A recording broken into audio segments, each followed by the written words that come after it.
आमचा जो ग्रुप आहे त्या ग्रुपचे इतके उपकार आहेत आमच्यावरती, जी आई माया करते मुलाची लेकराची, त्याप्रमाणे तुम्ही आम्हाला माया करता, प्रेम देता. आज असं जीवन धगधगतं धावतं जीवन असं आहे, रखरखीचं निर्माण झालेलं आहे. भावाला भाऊ ओळखना अशी परिस्थिती समाजामध्ये आलेलं आहे, सगळीकडे आलेलं आहे. पण या क्षेत्रामध्ये राहून तुम्ही वारकऱ्यांची अशी सेवा करता निःशुल्क, काही नाही, सेवेचा मोबदला नाही, काही नाही, उलट तुम्ही आम्हाला चहा देता, नाश्ता देता. हे तुमचं सगळ्या सेवा बघून आम्हाला भरभरून येतं.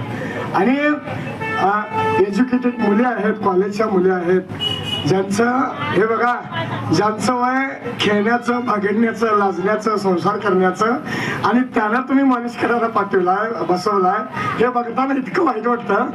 आणि समोरचे अगदी मुलं, तरुण मुलं, त्या ताई, अगदी सगळे मनपूर्वक तुम्ही सेवा करता.